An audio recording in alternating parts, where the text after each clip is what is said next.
Wow. Dire Maul gold farming banned. Or, sorry, nerfed. Banned for 180 days for botting. Holy shit. Thank God.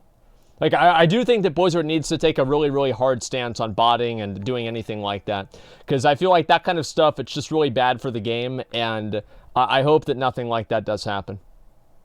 What is up, Classic WoW gamers? My name is Staysafe, and I will be your host for today's episode of Classic WoW Drama. We have a lot to talk about today. Oh, good. Drama's good? Yeah, it's great. Tips Out has released the rule set and brackets for the upcoming Classic Duelers League Season 1 qualifiers, and boy, some of this stuff is wild. But first, Dire Maul is out, and he's a warlock, so he's not particularly happy about the whole Healthstone situation, so it makes sense. Holy crap, did it deviate from people's expectations? Of course, Dire Maul is a series of 3 dungeons with some new pre-raid best in slot gear and some catch-up gear as well. But what has had people in suspense for quite a while now are the gold farms within Dire Maul. Most notably, the Dire Maul East Lasher farming, jump runs in Dire Maul East, and Dire Maul North tribute runs. And wow, are these farms quite different than they were on private servers, which means private servers weren't 100% Blizz-like. What a surprise. Which is shocking news to everyone, I'm sure. Yes. So Lasher farming in Dire Maul East is about half as profitable as people had expected it to be, with Lashers not dropping as much as expected, which has had an impact on jump run gold per hour as well, which takes place in Dire Maul East as well, while Dire Maul North tribute runs seem to be quite a bit more challenging than people had come to expect after years of private server experience and gameplay. What does this mean for Dire Maul? Dire Maul is not the gold farming economic powerhouse that people had thought it would be, or that it has been on private servers at least. And what a surprise. I know this might come as a big surprise here. What a massive surprise that private servers were not accurate, number one, and also that the people that were involved and the people that were dealing with, these whole like outrages and how Dire Maul is going to ruin the game. What a surprise that they were wrong. What a surprise that all of the, hyperbole and craziness is completely wrong. I have no idea. It doesn't appear as if there are going to be huge economic waves now that Dire Maul is out, to be quite honest. In addition, Warlocks and Paladins can now get their class-specific epic mounts, giving the 2 best classes in the game yet another opportunity to flex on the lesser classes. Yep. Dire Maul's release has also rekindled an eternal debate. Is Dire Maul to be abbreviated to VC, DM, or ET? Of course, VC stands for Van Cleef, DM stands for Deadmines, and ET stands for Elder Thalos, the ancient Night Elf name for Dire Maul. Personally, I think ET, otherwise known as DM, should of course be abbreviated to VC, just so everyone is on the same page. Dire Maul is DM. It's DM East, DM E, DM West, DM North. Deadmines is DM. And you know how you know what the difference between the two of them are? Is you shift click the person who's asking in trade for a group, and if they're level 18, they're probably not trying to do Dire Maul. That's how you do it. It's really simple. You can see just how divisive this topic is, though, with Esfond taking a stance here, saying this, quote, Dire Maul is VC, IDGAF, what you say, end quote, with one of Esfond's closest and most attractive friends responding with, quote, we are not friends anymore, end quote. The Classic Duelers League Season 1 qualifiers are upon us, and we have the fresh rule set for these duels. Here are some highlights. We go. Take a look. All baseline class abilities are permitted. The first fucking one. Like, you knew that this is the first thing that he was going to talk about. Why am I not surprised about this at all? Yeah, the first absolute thing he's going to get into. Obviously this is what's going to be. Except for certain conjurable items, i.e. Hellstones, which are banned. Equip shadow resistance gear of up to 200, buffed is permitted, while all other resistances, frost, fire, nature, arcane, are... That's why, it's because of Curse of Elements, because Curse of Elements reduces your resistance. Capped at 100. Shamans may have 4 totems down at the start of a duel. Yep. hunter pre-trapping is not permitted. Now, I'm not sure exactly what went into making these decisions, but these are for sure some big decisions. And look, here's the reality. Classic WoW is not a game that is balanced around 1v1 combat. As we all know, the game is balanced around rock, paper, scissors, and mushroom. So these balance decisions for the duel tournament are, in a sense, trying to force a competitive, balanced esport into a game that doesn't inherently foster it. Even battleground tournaments or dungeon or raid tournaments will have a skew because of paladins and shamans being faction exclusive. But either way, I think all of this stuff is going to be really entertaining, even if there are some balance memes. And to check out the Classic Duelers League rule set in its entirety, the link will be in the description of the video down below. As a follow-up to a story from a few episodes ago, well, all right. Sure, it looks great today? I know it does. Looks great every day. What about Shower Priests that don't have COE? Well, then they get fucked. How about that? I feel like the rules in general and, like, trying to make Classic WoW balanced, like, the idea of doing it is good, but the problem is that there are a lot of matchups that are just completely fucking broken. Like, a Mage against a Warrior, it's just, I mean, like, you know who's gonna win. A Warlock against a Warrior. You know who's gonna win. Warlock's gonna win. Rogue against a Warrior. Rogue's probably gonna win. Druid against a Warrior, for example. Druid's probably going to win. Let's see. Shaman against a Warrior. Shaman's probably going to win that one too. And so there's a lot of these different setups and these different things that obviously it's not balanced. But because it's not balanced, that doesn't mean that you can, it means it's okay to allow a bunch of other things into the tournament that make it less balanced than it already was going to be. And I think that's really the difference, is that I don't think that Blizzard should, or sorry, not Blizzard, but like anybody doing dueling tournaments should try to make it perfectly balanced. But if there are some things that are just really on the tail end of being unfair, then I do think those should be tried to be reined in so the duels are not completely one-sided and unfair. So, for example, if SL Warlocks, not SLSL, SL Warlocks, Soul Link Warlocks are just amazing and they win every single duel, well, then I think that kind of makes the entire competition pretty boring, right? You already know who's going to win. So I think that there has to be a little bit of a give and take. Hellstones being banned, I feel like, is just a nerf to Warlocks. That's why they did it. Neutral auction house snipers that are very likely botting are getting banned. Take a look. Yes. Actions taken. Account suspension. Your fellow players have reported you for cheating. This includes actions like botting and exploiting game mechanics. You don't do this that. This is a 180-day ban for botting the auction house.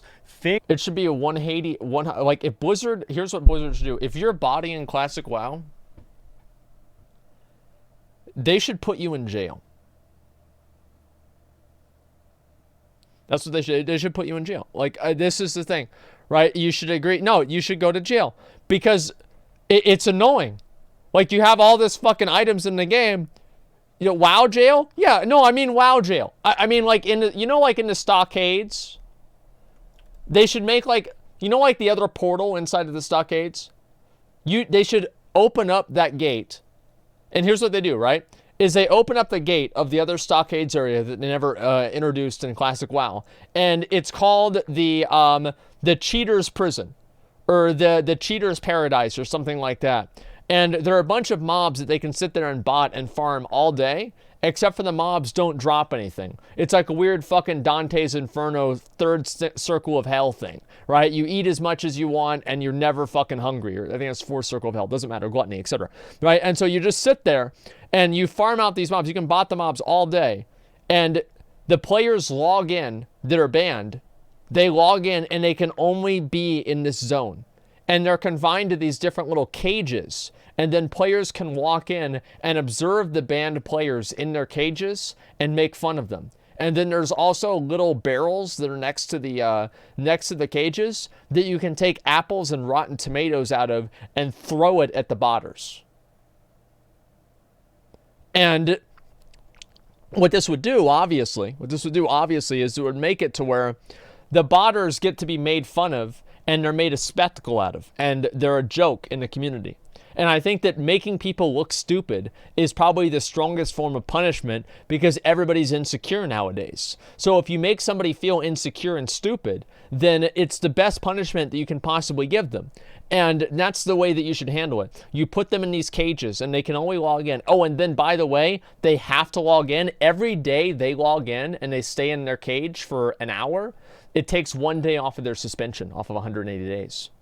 So they have to actually make themselves a spectacle and have people make fun of them in order to reduce their suspension. What do you guys think? Like, I really think this is one of the best ideas I've ever heard. And I said it. That's the surprising thing. Yeah, this is a great idea. AFK? Well, no, any AFK time doesn't count towards your hour, right? And there's like a little timer there. Yeah, bot in prison? No. If they bot in prison, then they're double banned. Yeah, then they're double banned. And then they have to go to the next circle of hell, where they have to spend 5 hours inside of that area every single day. And it's supposed to reduce their suspension time, but it never does. So they can still log in, and Blizzard's like, yeah, we're going to reduce your suspension time, but they never do it. So it's even better. Shadow Realm? Yeah, exactly. Twice before you pursue a life of crime, boys. That's right. Quinn is back, and he is firing shots over the bow of unethical streamers. Pull up the tweet. Quinn said, LMAO, watching these horde dueling tourney streamers desperately trying to tickle some pickle for gold and loot is actually 100 emoji, crying emoji, fire. Guys, I just want to let everybody know that this is not a horde-only thing. If you are in Ironforge and you are in need of somebody to take your gold off your hands, it's burning a hole through your pocket, you don't know what to do with it, you're afraid, oh my god, if I hold on to this any bit longer, I'm gonna fucking throw it away or spend it on something stupid, worry not, because you can trade it to me right now. Just open up trade with me and just give me all of your items. It's simple. Emoji. Now, I, for one, am sick of these unethical streamers undermining the integrity of classic WoW, taking handouts. As Absolutely Twitch Horde disgusting. streamer, he's talking about exactly. Absolutely I am not sure. disgusting. Is it a goblin? Is it a hoagie? Is it an idiot or a hero? I don't know. 4 weeks after being initially addressed by god. Blizzard, the aura bug that was causing enchants and set bonuses and equip effects to count as helpful auras, which was pushing off buffs such as flasks and world buffs, has been resolved for the most part. Take a look at the blue post. Blizzard said, quote, with scheduled maintenance earlier today, the same day as Dire Maul patch day, we applied the following hotfix. WoW Classic. Enchantments on gear should no longer count as helpful auras. They now count as passive auras. There are still some enchantments occupying helpful slots, notably the Arcanum enchants that will come from Dire Maul, and other enchantments that are applied via item rather than via the enchanting profession. This was the case in our 1.12 reference. Thank you very much. Now, that's so annoying, dude. I don't like how there's the debuff slot based off of the Dire Maul enchants or anything like that, but at the end of the day, if it was in Classic, then it's in the game, right? That's all there is to it. I don't want to see any fucking changes made to the game. Is it stupid? Yes. Should it be there? No. But is it there? Yes. And then because of that, should it be there? Yes. That's all there is to it. It's just that simple. Yeah, no changes. Well, the thing is, like, if you want to make changes with the game, I have a laundry list of changes, and so does everybody else. You know what the problem is? Is that everybody's list is different.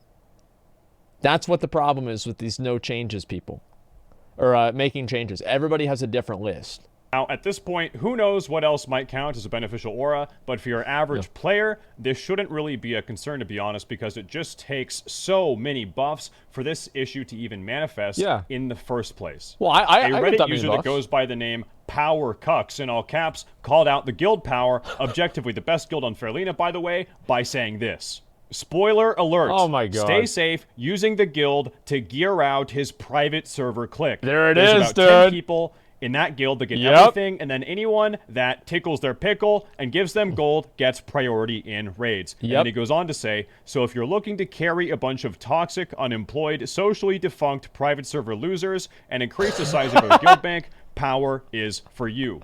Now, I reached out to Power to get a response, but Power has declined to make a public statement. Quite damning, if you ask me. Let me read the rest of it. It's no wonder Eric and Quinn left in the beginning. Loot funnels to certain members that played on private servers with Staysafe. Onyxia bags haven't been available to anyone but officers, and at least one officer has Oni bags for their bank. Guild members can't seem to purchase anything from the guild bank. Seems like the guild bank isn't for the guild at all. All of this is pretty damning behavior that really takes the fun and enjoyment out of the classic experience away from the rest of the guild. CLC completely drove them out of the crater. They have no backbone and will shy away from any real fight. Why? Because only a handful of people in have any decent raid gear. It's sad that people are so greedy that pixels in a 15-year-old game cause them to treat others with such disrespect. On top of that, I have first-hand knowledge of at least 2 power members paying a service to level up their tunes and now have more than one level 60 and a lot of gold. So if you're looking to carry a bunch of toxic, unemployed, socially defunct private server losers and increase the size of their bank, power is for you. What a bunch of cucks. Power is for you. Now, I reached out to Power to get a response, but Power has declined to make a public statement. Of course. Quite damning, if you ask me. Disgusting. In the last week or so, queue times across several of the larger realms have been happening earlier in the day and have been reaching larger sizes. Likely a result of Dire Maul's announcement and subsequent release, this definitely shows that content releases in Classic WoW have the ability to draw people back, give players a reason to log in, and potentially gain new subs. However, if Blizzard plans on removing layering prior to Phase 2, and Phase 2 is coming out before the end of the year, they've got to do something fast, because there are still several layered realms. We're also at the point where a certain portion of the community is starting to level their first alt, and it seems as if these high-pop realms tend to be the common alt realms of choice, which just contributes to the problem of already crowded servers. What is the solution? Probably phasing, sharding, dungeon finder, raid finder, cross-realm gameplay, and even more layers. Transmog. For the first time in around 7 years, World of Warcraft made an appearance in Jeopardy with this question. This alliterative MMORPG released a classic version in 2019 that returns players to it's Arcade Unchained. to its mini expansions. This is very indicative of the cultural impact that World of Warcraft has had over the years, and definitely serves testament to the fact that original WoW nerds never really went anywhere. They were just waiting for the game to be good again. That's right. Recently, Hamish, the GM of the guild Medellin, ninja'd the Hand of Ragnaros materials, deleted the guild Discord, then disbanded the guild live on another member's stream. As if that's not crazy enough, it gets even more absurd. Evidently, Hamish... I feel like these types of things will live on in people's memories for years to come. Actually a legend, a literal fucking god. This is the kind of shit that we've all been waiting to see. Like, this is why Classic WoW is a good game. Is because it turns people into degenerate fucking loot goblins. I love it. Ninja'd the mats because he was actually an undercover agent, and his intelligence sources told him that the other officers in the guild were planning on ninjaing their own stuff in the future, so he had a ninja in order to stop them from ninjaing or something like that. Yeah. This whole situation seems pretty stupid. So the person who's right in this situation depends on who's telling you what's happening. So I can guarantee you, if you ask any of these 5 people in this picture here who was right, somehow they're going to be the one that was right. In situations like this, the best thing to do is just avoid them. You see some dumbass shit like this and you just move away. You're like, you know what? I don't want to deal with this. It's too much for me. I'm tired of it. But such is life on an Australian server. I'm so happy that I don't play on a server with a bunch of annoying, stupid drama. Anyway, in other news, a known gold seller has been kicked out of Olympus, a guild on Fairlena PvP, after admitting to selling gold. Take a look. He said, and I quote, "A bunch of weird cringe messages, cringe, cringe, cringe. Gold selling at $40 per 100 gold. These kids in Olympus are a cash cow. Ha ha, you mad." End quote. Now I like the best part about this is he puts the red line under the guy's name as like, oh, nobody knows who it is. This is crazy. He puts a little line to it. Oh, well, we want to protect his identity. We don't want people to know who this really is. And it's a little fucking red line. Like, that's going to make a fucking difference. Here's the thing, guys, is that, yes, obviously the whole gold selling thing. Unbind was never accused in any sort of a way that I felt that was accurate that he was genuinely selling gold. If Unbind was actually selling gold, I would have banned him or kicked him out of the guild. He was not selling gold. As far, at least we cannot tell that based off of what was said. Now, Staysafe is not a fan of Unbind. He does not like Unbind at all. And so, not a surprise that, this is what he would say. Mad, end quote. Now, out of journalistic integrity, I have went ahead and blocked out this gold seller's name. Yeah, of course. May God have mercy on his soul.